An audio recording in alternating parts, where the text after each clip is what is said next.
Hello fellow adventurers, and welcome back to another episode featuring more lore on our town of Canlock.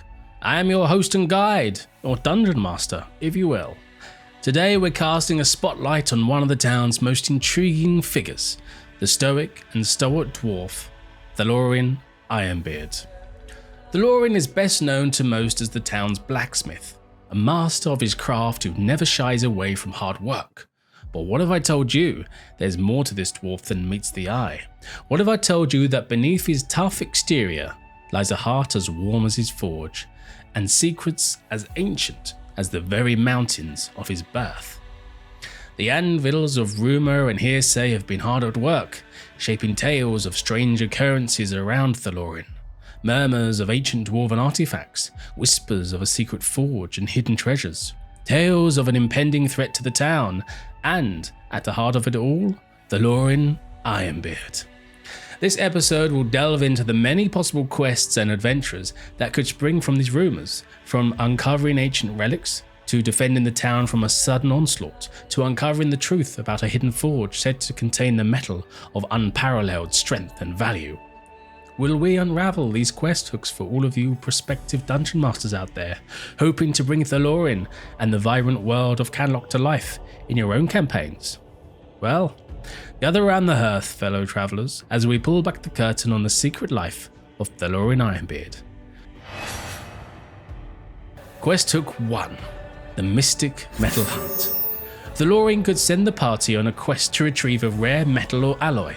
This material could be located in a distant, dangerous location, requiring a perilous journey. The material could also be in the possession of a fierce beast or a dangerous group of bandits.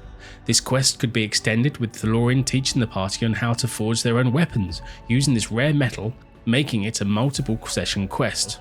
You could incorporate both roleplay and skill check activities.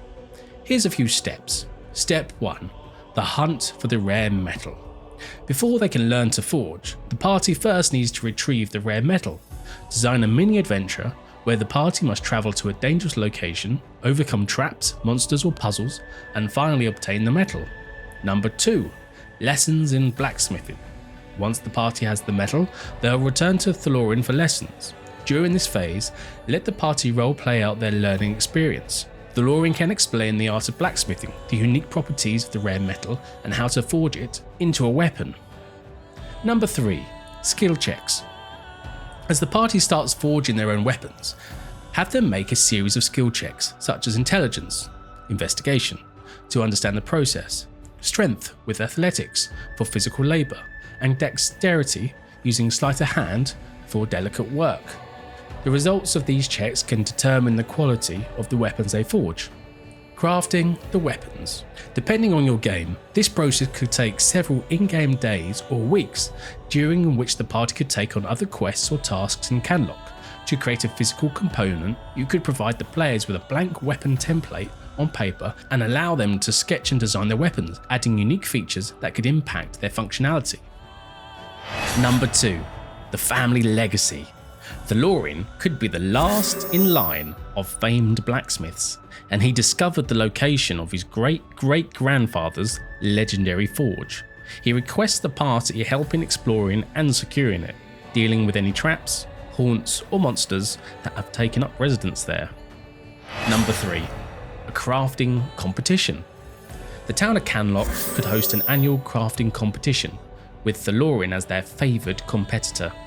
The party could help Thalorin gather special materials and prepare for the competition. They could also assist during the event, dealing with any potential cheaters, saboteurs, or unexpected events. So, how do we identify the cheaters? Design a scenario where the characters have to identify cheaters in the contest. This could involve perception or insight checks to notice subtle clues, or investigation checks to examine evidence. This activity can also be made interactive by providing the players with clues or riddles to solve. How do we prevent a sabotage? Well, a rival gang or individual might try to sabotage the contest, and the party might need to protect the contest area, equipment, or participants. This could lead to combat encounters with saboteurs or a stealth mission to uncover their plans. How do we deal with an unexpected event? Well, an unexpected event could occur, such as a sudden fire, the release of a dangerous beast, or the arrival of an antagonist.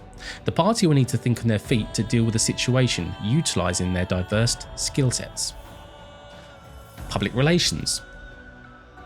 The party might be involved in mediating disputes, keeping the crowd under control, or negotiating with disgruntled contestants. This could involve skill checks like persuasion, intimidation, or even performance. And finally, minigames. You could introduce minigames that represent the task the characters are performing. For instance, a simple dice game could be used to represent a round of the competition. Remember, the idea is to create an immersive and interactive experience for your players. They should feel involved in the event, and their actions should have a meaningful impact on the outcome. Okay, fantastic. Now we've got some great quest hooks for Thalorin, so your party can go off and do some amazing adventures. But let's also think up some character ideas and some character lines for Thalorin. For instance, Thalorin might not show it, but he values the apprentices he trains. When they graduate and move on, he crafts each of them a masterwork tool or weapon as a parting gift. If the party earns his trust, he might offer them to craft a similar item. Thalorin could be an ex-adventurer who has seen his fair share of battles. He could share tales of his adventures with the party, offering wisdom and advice that might aid them in their current situation. Thalorin has a deep respect for well-crafted items. If a party member brings him a particular exquisite item, he might offer special services or discounts as a sign of respect. Thalorin could also have a gruff but lovable personality, making rumbling comments about adventurers these days, while also going out of his way to help the party prepare for their adventures. Now let's think about Thalorin Ironbeard, Master Blacksmith and Dwarf Artificer, as a character that you can play in-game as an NPC. So this will be something that the DM will take and then use this. So 1. His race, a Mountain Dwarf. Class, Artificer. And his level 10. Choose the background guild artisan in blacksmithing with the stats Strength 16, Dexterity 12, Constitution 16, Intelligence 18, Wisdom 14, and Charisma 10. He's proficient in light armor, medium armor, and shields, simple weapons, battle axes, hand axes, light hammers, and war hammers, and has smith's tools, thieves' tools, tinker's tools. Saving throws on Constitution and Intelligence, and has skills in Arcana, History, Investigation, and Perception. His Artificer abilities are Magical Item Analysis. Thorin can identify any magical item he comes across. He has Infuse Item. Infuse mundane items with magical properties, providing a variety of benefits. His Artificial Specialist is an Armourer. Thalorin has honed his skills to create magical armour, providing himself and his allies with enhanced protection and abilities. He has the Eldritch Cannon. Thalorin can summon a magical cannon, which he often uses to defend his smithy. And finally, Arcane Jolt. When Thalorin hits his target with a magical weapon, he can channel arcane energy to deal extra damage or to heal an ally. Now let's look at Thorin's equipment, a Hammer of Thunderbolts. This is a very powerful weapon passed down from his ancestors that he also uses to do his smithy. He has a set of magical half-plate armour that he has personally crafted and infused with magic. And he also has various pieces of adventuring gear and raw materials for his smithing work. His personality traits is stoic and doesn't easily show his emotions. He has a strong work ethic and is always the first one to start work and last one to finish. And of course, Thalorin is fiercely loyal to his friends and allies. His ideals are that Thalorin believes in hard work and dedication. He thinks that anyone can achieve greatness with enough effort. And his bonds are dedicated to his work as a blacksmith and his role of the protector of Canlock. He takes great pride in his work and the safety of his town. But he does have a flaw. He can be stubborn, especially when his work or methods are criticised.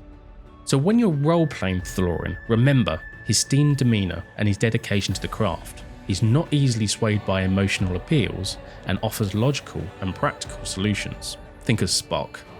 He has a dry sense of humour and rarely wastes his word. Thalorin is a dedicated protector of Canlock, and any threats to the town will be met with swift action and determination. And that, adventurers, is all we have time for today. Remember, if you're enjoying the content, like, subscribe, leave a comment, tell us what you'd like to hear about next, and of course, may the dice be with you.